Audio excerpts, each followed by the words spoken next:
Do you want me to stop? Stop? Why would he possibly stop when this felt so good?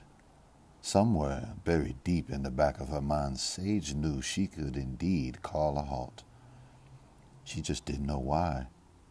If she couldn't figure that out, wasn't it time to finally see what all the fuss was about?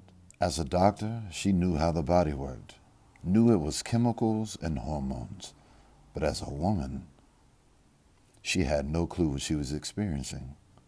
Whatever it was, though, it was fantastic. And stopping was the last thing on her mind. As Spence's hands now brushed the undersides of her breasts, her body pulsed with need.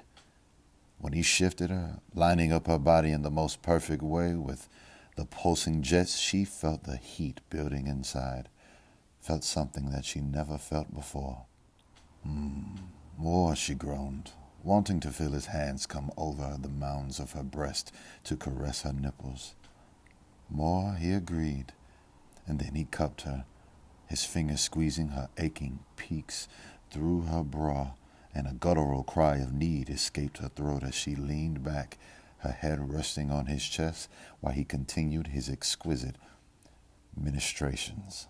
His fingers found the front clasp of her bra, and then, thankfully, he freed her from the sodden material, and finally his hands were on her skin, his thumbs rubbing across her nipples and making her cry out in pleasure as he twisted them, making them even harder than before.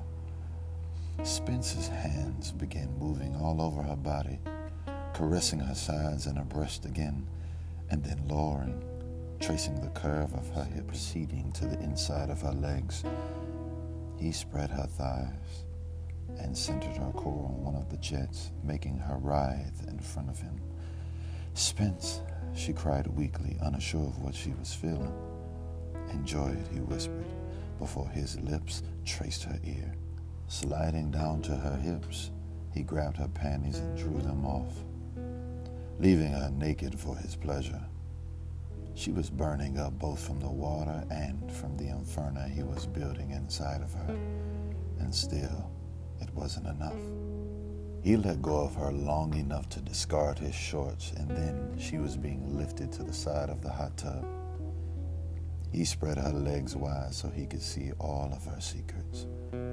She wanted to hide, but as his head descended and his hot tongue traced the outer folds of her heat, she lost any impulse to fight.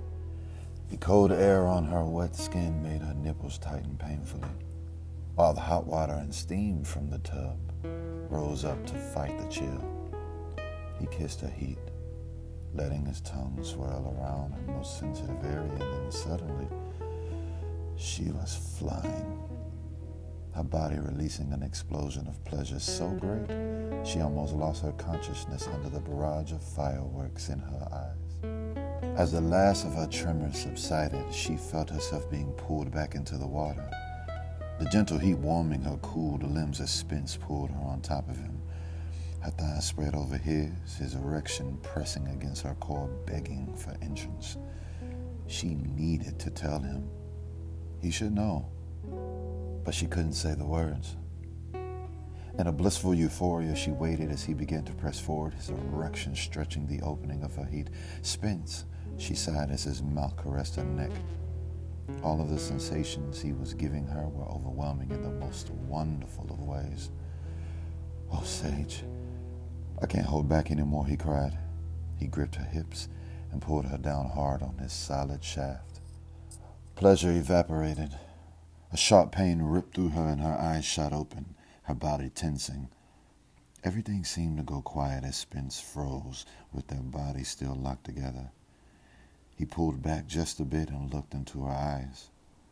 His eyes rounded. "Are you a virgin?"